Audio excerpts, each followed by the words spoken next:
Hi, I'm Christy Shriver, and we're here to discuss books that have changed the world and have changed us. And I'm Garry Shriver, and this is the How to Love Lit podcast. You've heard Christy say over dozens of times, if you've listened to a lot of our episodes, that we are here to discuss books. Having said that, the word books is really being used as a synecdoche. How'd you like me using those kind of English Fancy. words?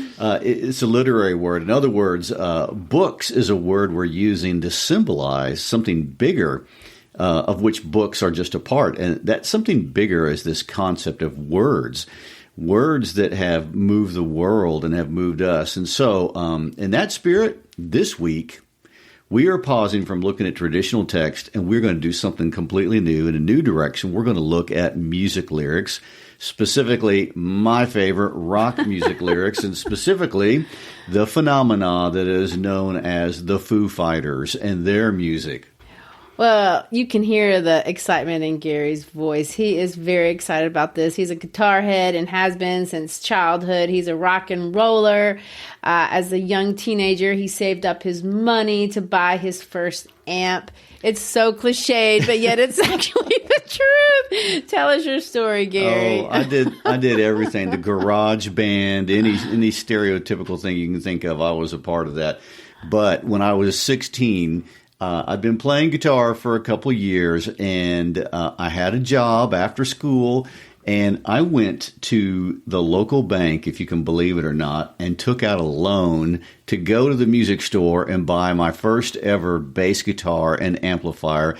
It was like a big, huge 412 cabinet, but it was kind of a cheapy amp. Anyway, I think I got the whole thing for $125 or something like that. But you took out a loan to do it. I did, and I paid it off. Every month? Yes, I did every month. Well, if you're like me, until I met Gary, I really didn't understand that playing the guitar basically is jumping down Alice in Wonderland's rabbit hole. To parody Freud, I can't get too far away from the lit.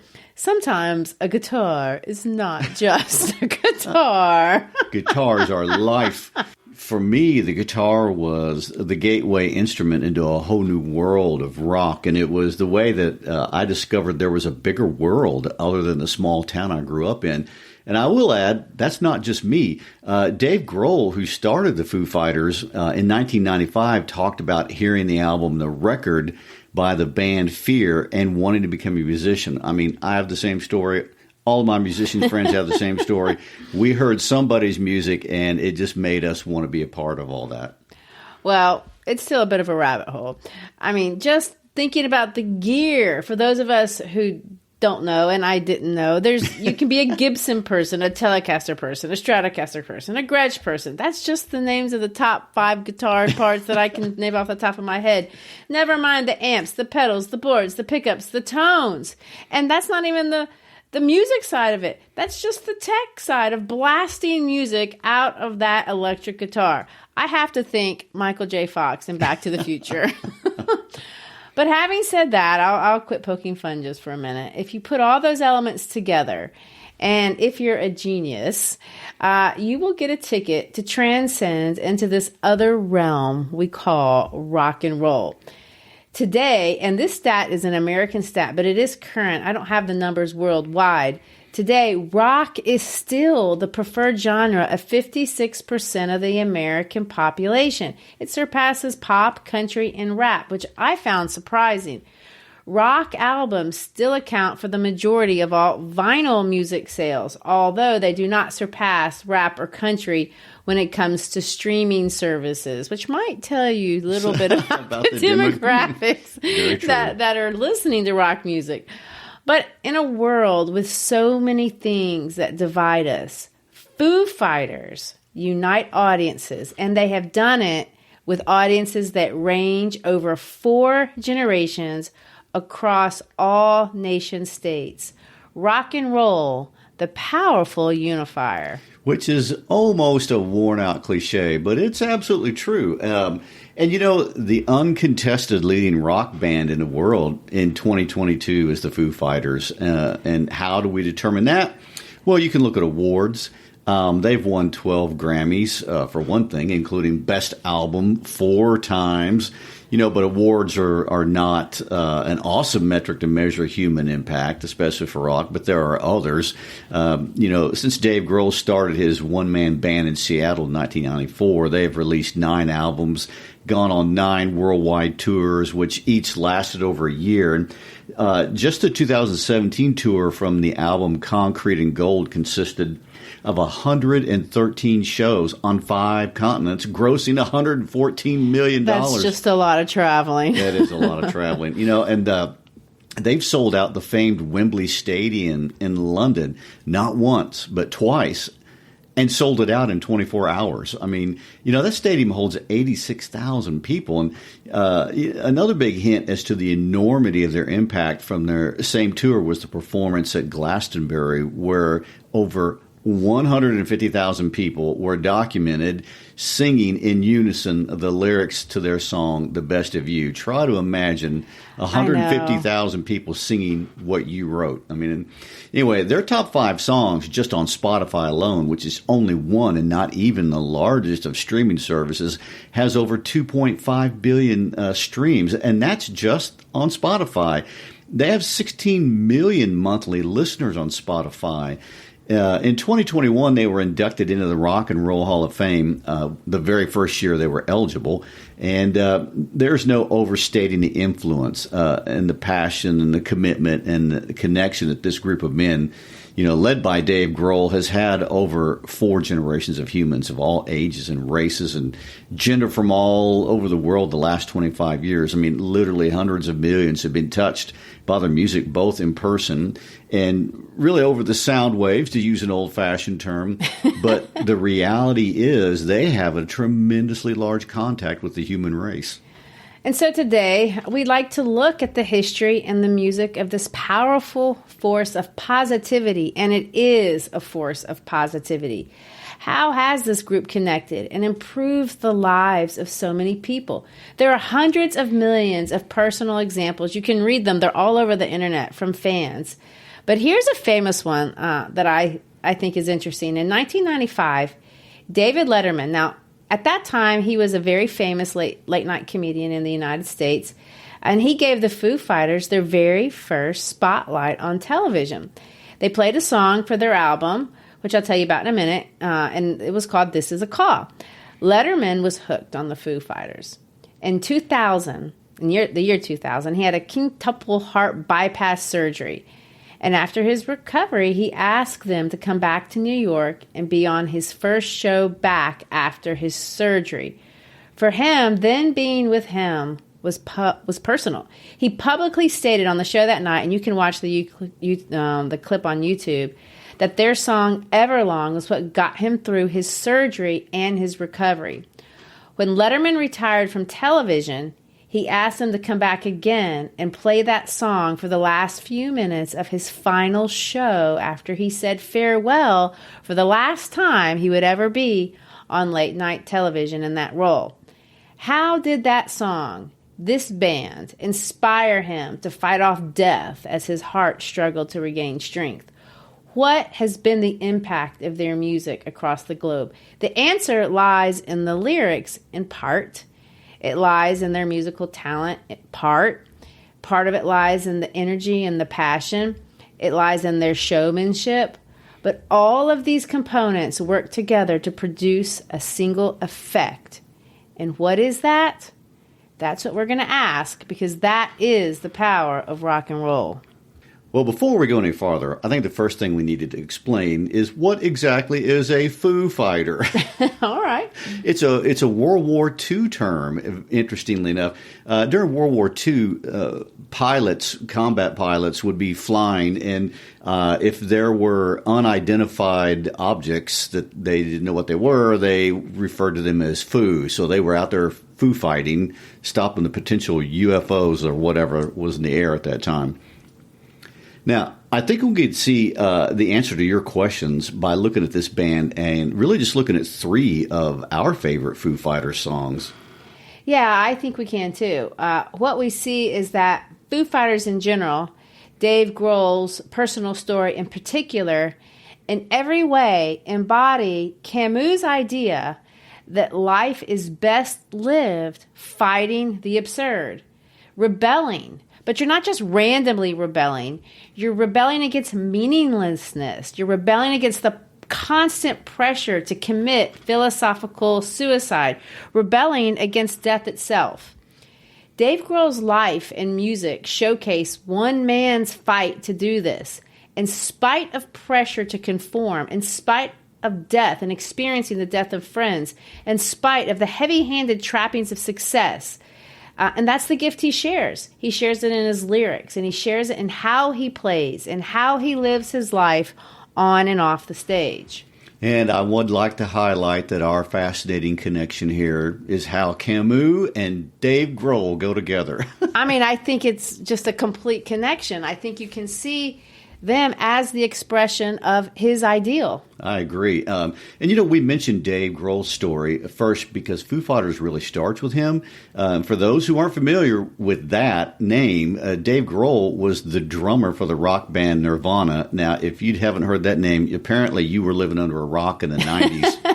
In 94, Nirvana was on top of the world with international success, and Grohl became famous. And last week we mentioned the existential song Smells Like Teen Spirit. I mean, that's a Nirvana song, and they absolutely radicalized rock music when their albums came out. It ended the glam metal 80s rock scene completely. Well, that might need to be an entirely other episode. I can see you get excited about it. But getting back to Grohl's story, it's almost the classic Camus journey. I mean, his mother is a retired public school English teacher. Shout out to her, from the suburbs of Washington, D.C. His father was a political speechwriter, also from that D.C. area. A funny thing to me to think about is his mom is a Democrat and his dad is a Republican. So try to navigate that when you're a kid. Probably dreaded dinner table discussions. Oh, my gosh. So he left this kind of suburban, highly educated lifestyle at the age of 17 and literally dropped out of high school to play the drums. He even lied about his age because he was a minor.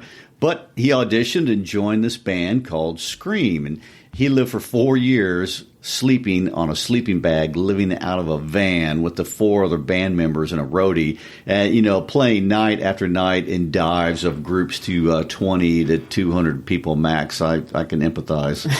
Well, that sounds kind of like a rock and roll movie. And of course, I cannot empathize, but I can empathize with this. I can imagine that being a mother, his mom was not very excited about this dropping out of school and joining a rock band life choice. I don't know. Made good choices. Well, eventually he did.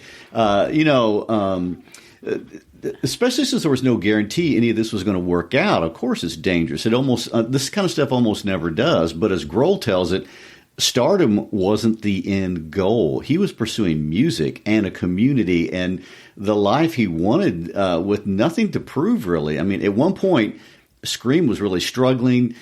He was in Los Angeles and things were at a standstill. And he hears about an opening with this other band called Nirvana.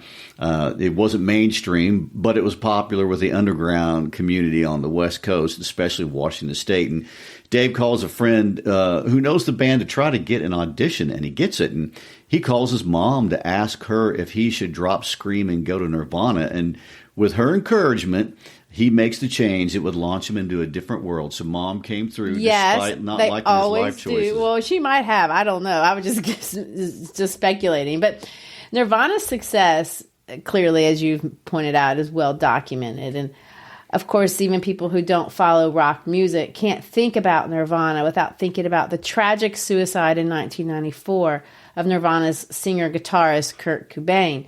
The famous Neil Young quote from his suicide note, "It's better to burn out than to fade away," is one thing that made the news. It's been very controversial because, unfortunately, it led to a lot of teenage suicides since it went public. But for Grohl, it wasn't about the publicity. It wasn't about the art. It was a personal loss. Yes. I mean, Cobain's death left him heartbroken, and he lived with Cobain, slept on a sofa during the early days, and he had watched Cobain struggle with depression, and he says he saw him have lows, and he would go to his room and not come out. But Cobain also could be incredibly fun and alive, and they traveled together and played together and worked together, and he had grown to love his friend. And beyond just losing a friend, with Cobain's death, Nirvana was over, and David had to decide what to do. And Tom Petty, who is famous in his own right, I would like to add, invited Dave to play the drums for him,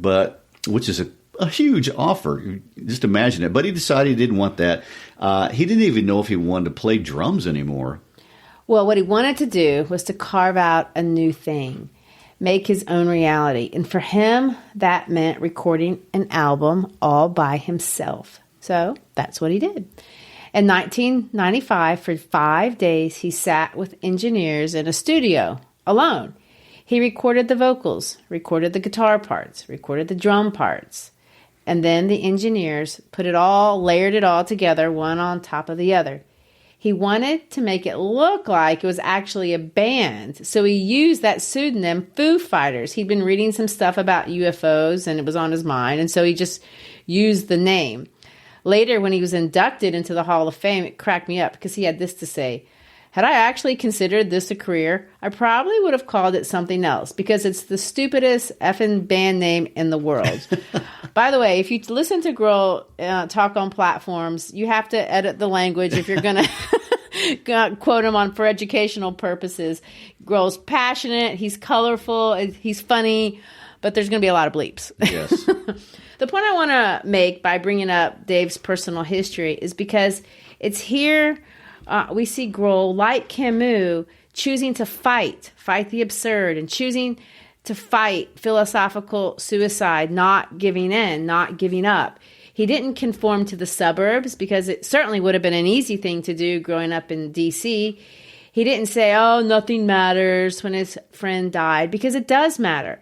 Nowhere in his personal story can you find someone taking the easy way out or lying to themselves.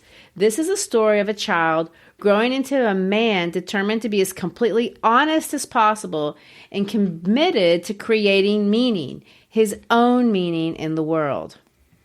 And so the Foo Fighters are born.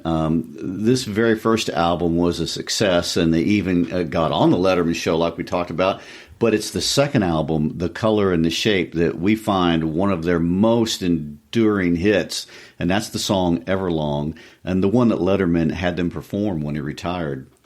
Which I find so interesting because the song isn't really about anything I would think David Letterman would like on the surface in terms of the lyrics or the history of the song. I mean, Grohl wrote it in 1996 after going through an ugly divorce. He had met a girl, Louise Post, and they just had a connection. It's kind of a funny story. He originally recorded the song at a friend's studio in D.C., playing all the parts himself, but it was rough. So when it came time to record the album, The Color and the Shape, the producer wanted to include the song Everlong, and he really thought that it brought, this album of theirs, their, big album, together thematically. Grohl was cool with this, but he wanted Post, the old girlfriend, to sing the real backup vocals for it because it was about her. So Post recalls, and this is from an Instagram post that she wrote, and I want to quote her. "I sang these backups over the phone at 2 a.m. after being woken up from a deep sleep in Chicago by Dave Grohl, who was tracking the vocals for Everlong in L.A." Can you imagine? Again, and this is why a song is not just words. I mean, lyrics are the voice plus words. And the voice, if it's good, really functions to enshrine language and elevate it beyond just the content of the words. I mean, in Grohl's case, he doesn't have the vocal range of somebody like Mariah Carey or even Steve Perry from Journey, but the voice is action, and it's that movement that Grohl and all the Foo Fighters communicating. Grohl screams at times, but his voice is really communicating something beyond the words on the stage. I mean, what do you hear? Well, I hear authenticity. There's just authenticity to it. I heard him talking about the origins of that song, Everlong, and I was shocked when I learned that he doesn't even know how to read music. He never studied formally. He just strummed a new combination and he heard a sound and he wrote a song. I don't want to use the word innocence because that's not at all the right word, but it's this raw pursuit of wanting life and bringing people along like he did Post. And this spirit has captivated the world. Obviously, only an authentic genius could ever, self-teach yourself how to become a musician. But when you think about how songs, and this song in particular, lives in the hearts of so many, we know that the human voice holds a special place. It's a human instrument where the soul, to sound mystical, because I think it kind of is, unifies with the lungs, the diaphragm, the abs, and they do something different. And he does something different. Let's look at these famous lyrics and then talk about them. This is Everlong. Hello, I've waited here for you everlong. Tonight I throw myself into and out of the red. Out of her head she sang. Come down and waste away with me. Down with me. Slow how you wanted it to be. I'm over my head. Out of her head she sang. And I wonder, when I sing along with you, and here's the chorus part, if everything could ever be this real forever, if anything could ever be this good again, the only thing I'll ever ask of you, you've got to promise not to stop when I say when. She sang, breathe out, so I can breathe you in and hold you in, and now I know you've always been out of your head, out of my head, I sang, and I wonder, when I sing along with you, if everything could ever feel this real forever, if anything could ever be this good again, the only thing I'll ever ask of you, you've got to promise not to stop when I say when. She sang, and I wonder if everything could ever feel this real forever, if anything could ever be this good again. The only thing I'll ever ask of you, you've got to promise not to stop when I say when. I want to add a comment right here. William Shatner of Star Trek fame produced a spoken word album where he would read lyrics to songs like that. So anyway, it doesn't have the same effect when you just read them like that. No, because the words are simple, and that's why they work as lyrics. No one has time to explicate poetry if you're at a rock concert. You have to understand it, and you have to get that idea, and it has to be in an instant. If you notice, there's a lot of repetition. When you just read it, it may feel a little redundant. But when you add the voice, the repetition plays a different role. It signifies the hooks and the choruses, and it gives us a sense of excitement and anticipation for the next drum riff or the next energetic pulse. Well, the ear is listening for something different in music than it listens to in poetry. And then you add signature guitar riffs to that, you have really just a different emotional experience. And I want to point out that all good music that people love is always emotional. And the song Everlong, it has two versions, the version with the whole band as well as just the acoustic version. And both are powerful, but really two different experiences, and the emotions are different. And rock music takes on a bigger life when you're there in person, and the bass drum is so heavy that it's thumping you in the chest. You physically feel it. Yes, and the guitar is so loud it's blowing back the hair on your arms. I mean, that adds to the whole understanding of what the music's about. Well, for sure. But Everlong, like all rock ballads, clearly it's meant to be sung. The contrasting anaphras of if everything rhyme with the following line, the only thing. And they're drawn together in your ear because of that rhyme. And they create this tension that leads you to that climactic line of feeling real. In fact, that is the central idea. Whether it's in the acoustic version or the band version, they both are giving you a universal feeling of holding on to one single moment and making that moment feel eternal. Holding on, look at the word he chooses. What is real? And that is really a paradox. Eternity felt in a moment. On the surface, something like that doesn't make sense, but it's a feeling that we've all had, or at least we want to have. And he expresses it so simply with simple words that you get it and you feel it with the drums, the bass, the guitars, the screaming vocals. The idea comes alive. And I wonder, when I sing along with you, you feel the power of that line, that if everything could ever feel this real forever, Whether your heart pounds with that overpowering electrical guitar or with just the strumming of the acoustic one, you're inspired to hold on, to feel the moment. And that just keeps repeating. Everlong is an interesting example of a hit song that grows into its success over time. People liked it when it came out, but over time it's just grown and grown to the point that it's a song everyone most wants to hear when they go to a Foo Fighters concert. And they end their concerts with it now. But it wasn't that way at first. If you want their first hit that really entered the Billboard Top 100, you have to go to the next album they recorded called Echoes. And the song from there that we're all going to remember is one of my personal favorites because it's been in my band set list for years. That's the song Learn to Fly. Well, let me ask this question before we talk about Learn to Fly. What is the Billboards or the Billboard Hot 100? I mean, that's the term that we use to determine success, but what is it? Yeah, it's really changed over time since we've really gotten into the internet age. But Billboard is a magazine, and Billboard Biz is their online extension. And what Billboard does is it tabulates the popularity of songs on a weekly basis, and sometimes the charts are genre specific. For example, you have the country chart or the rock chart, but they cover all genres. And the songs are ranked according to sales and streams and airplay and that sort of thing. And the Billboard Hot 100 combines all aspects of a single song's performance, and that's sales and radio and airplay and all the streaming activity we talked about. And it'll take that and it ranks how successful any one song is, and it has to be a single. And interesting enough, the top-rated songs on Billboard will be the songs featured on radio because they draw the audience that leads to higher advertising rates. It all works together. And, the song Learn to Fly actually won a Grammy for its music video, and it's hilarious. They're very funny people. The lyrics were written not just by Dave Grohl, but by Taylor Hawkins, the drummer, and Nate Mendel. By this point in the history of the Foo Fighters, what we've seen evolve is the vision of one man, Dave Grohl.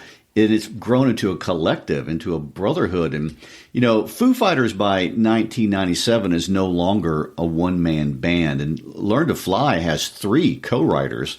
There have been a couple of entrances and exits over the years, but not really many. And today the Foo Fighters is Dave Grohl and Chris Shiflett and Nate Mendel and Franz Stahl, Rami Jaffe, Pat Smear, and until his untimely passing, Taylor Hawkins. Well, let's read those famous words from that anthem, Learn to Fly. Run and tell all of the angels, this could take all night. Think I need a devil to help me get things right. Hook me up a new revolution, 'cause this one is a lie. We sat around laughing and watched the last one die. Now I'm looking to the sky to save me, looking for a sign of life, looking for something to help me burn out bright. And I'm looking for a complication, looking 'cause I'm tired of lying. Make my way back home when I learn to fly high. I think I'm dying, nursing patience. It can wait one night. I'd give it all away if you give me one last try. We'll live happily ever trapped if you just save my life. Run and tell the angels that everything is all right. Now I'm looking to the sky to save me, looking for a sign of life, looking for something to help me burn out bright. I'm looking for a complication, looking 'cause I'm tired of trying. Make my way back home when I learn to fly. Make my way back home when I learn to fly.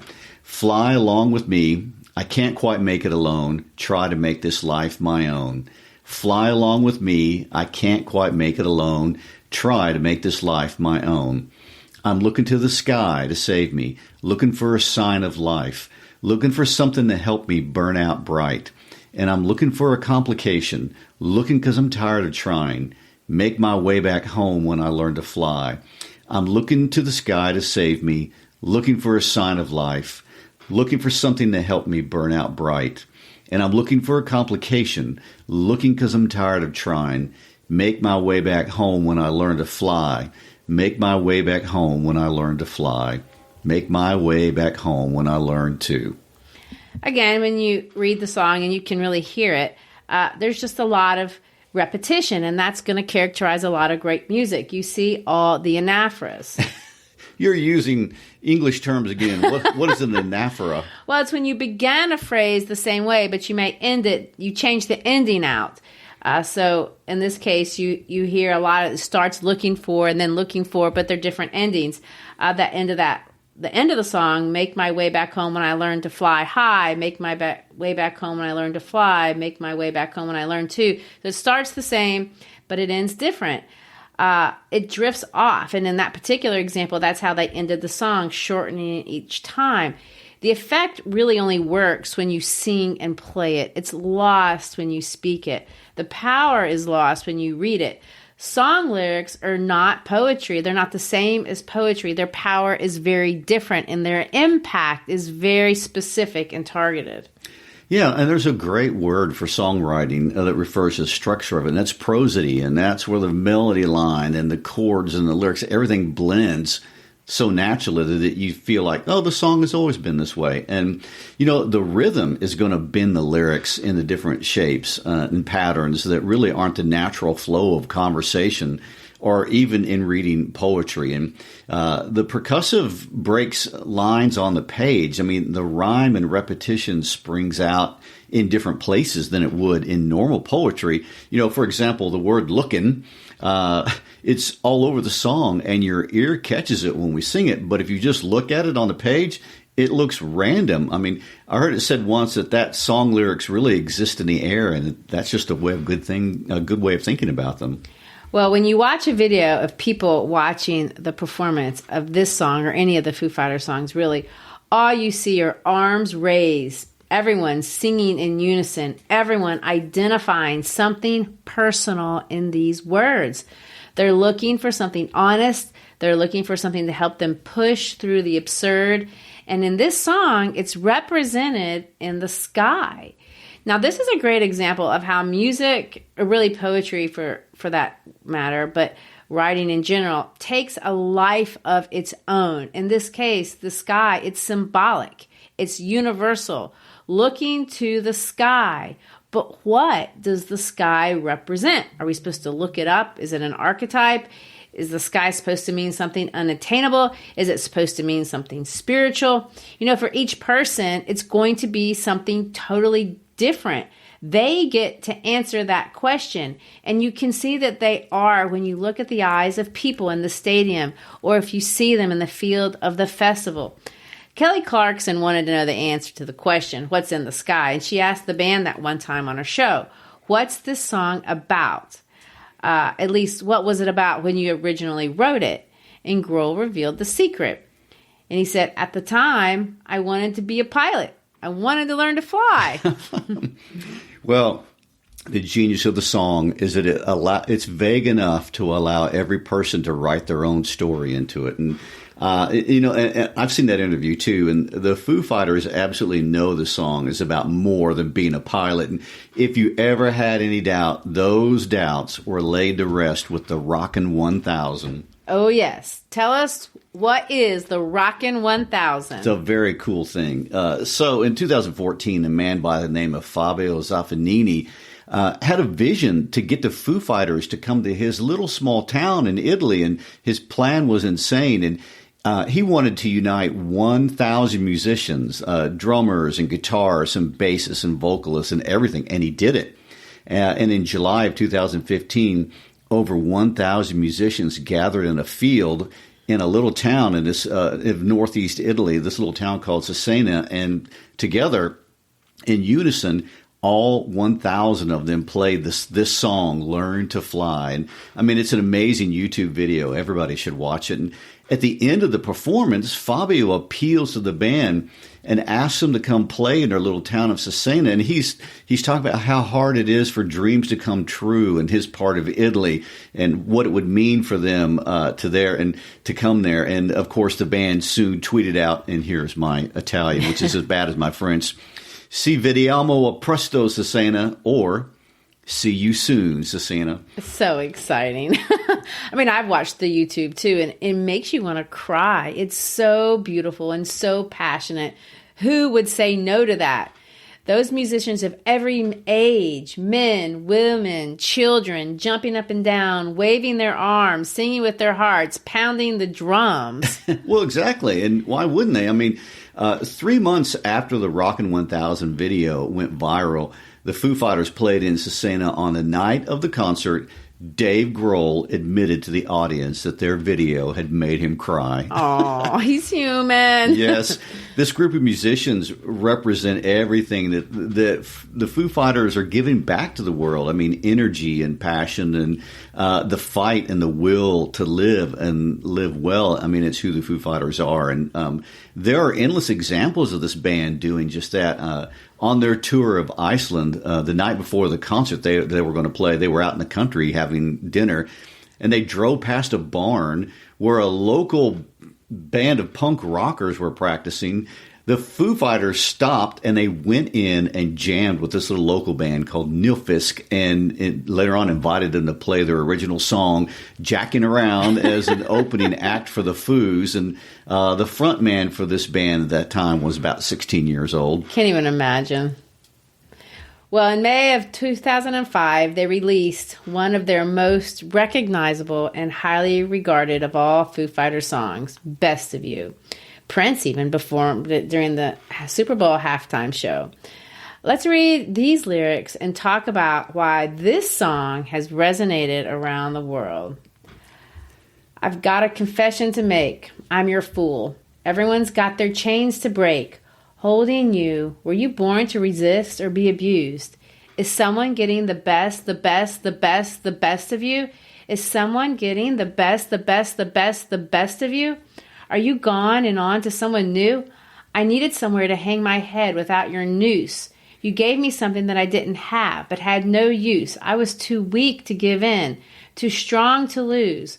My heart is under arrest again, but I break loose. My head is giving me life or death, but I can't choose. I swear I'll never give in. I refuse. Is someone giving the best, the best, the best, the best of you? Is someone getting the best, the best, the best, the best, the best of you? Has someone taken your faith? It's real. The pain you feel, your trust, you must confess. Is someone getting the best, the best, the best, the best of you? Oh. Has someone taken your faith? It's real. The pain you feel, the life, the love you die to heal, the hope that starts, the broken hearts, your trust, you must confess. Is someone getting the best, the best, the best, the best of you? Is someone getting the best, the best, the best, the best of you? I've got a confession, my friend. I'm no fool. I'm getting tired of starting again somewhere new. Were you born to resist or be abused? I swear I'll never give in. I refuse. Is someone getting the best, the best, the best of you? Is someone getting the best, the best, the best of you?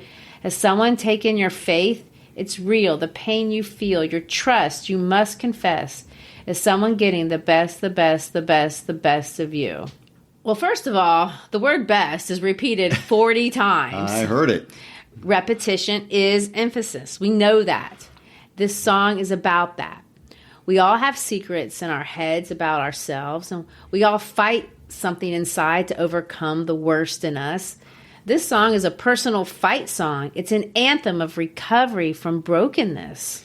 It's also a lot about the drums. Taylor Hawkins inspired the millions who watched him lead the band with this anthem, and his drumming was raw, and he pounds these 8-note accents that you can hear from the back of a stadium, and there's so much power and energy, and it's driving and it builds. And, in an interview during that 2005 tour, a journalist from the Globe and Mail asked Hawkins what kept his work interesting. He said this: I am scared to death every time I get on stage.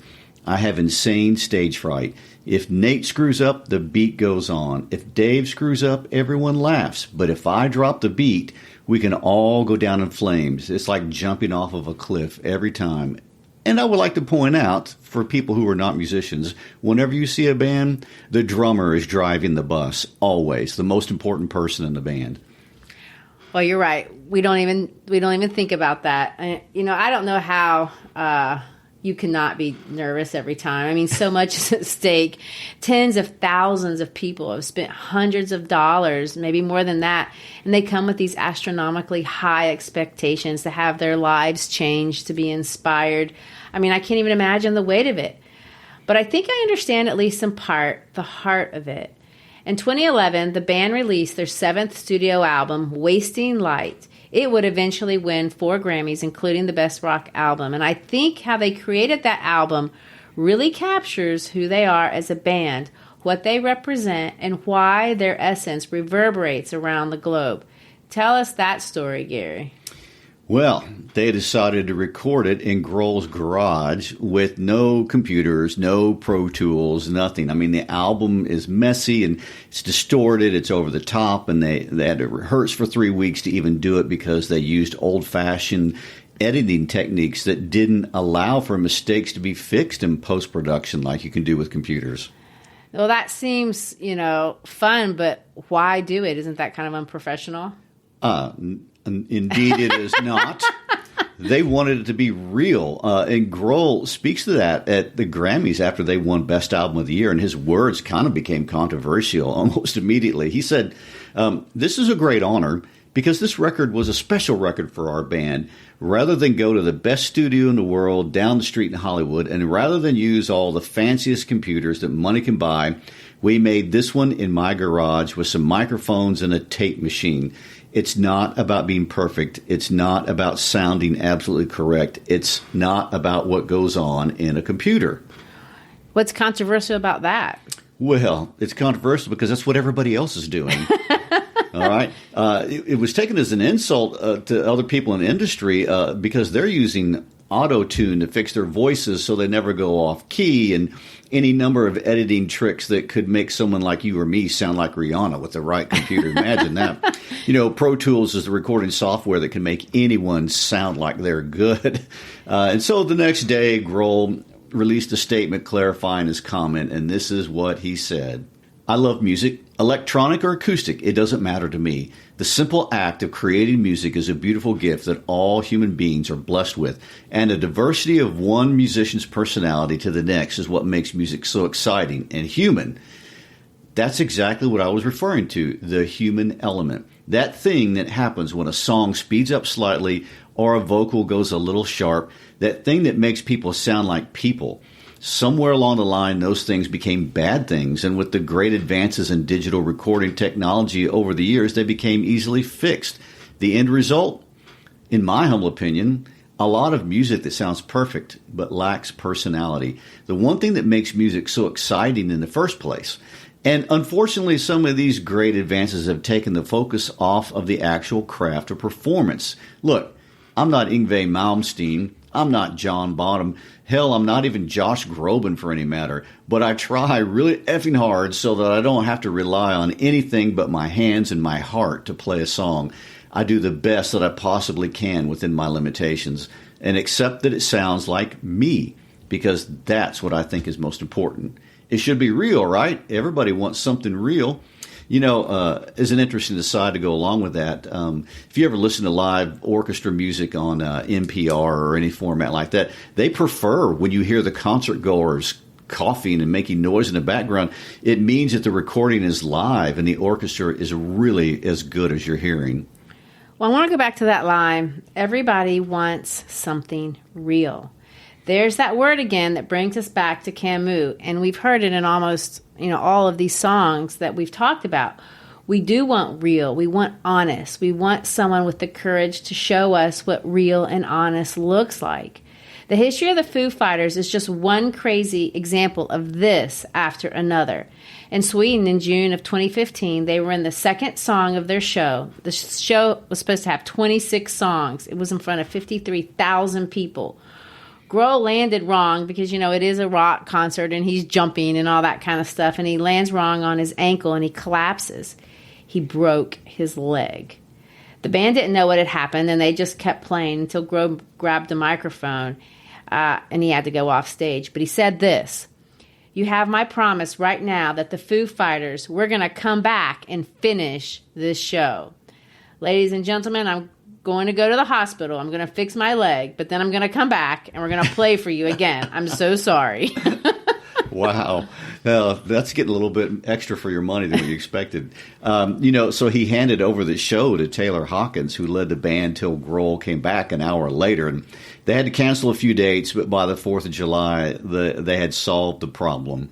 They built a giant throne made just for the occasion. The Foo Fighters came out for their 20th anniversary 4th of July blowout at RFK, and Grohl, who screams and jumps around, led the band, sitting down on this amazing throne. That tour continued on with 60 more shows.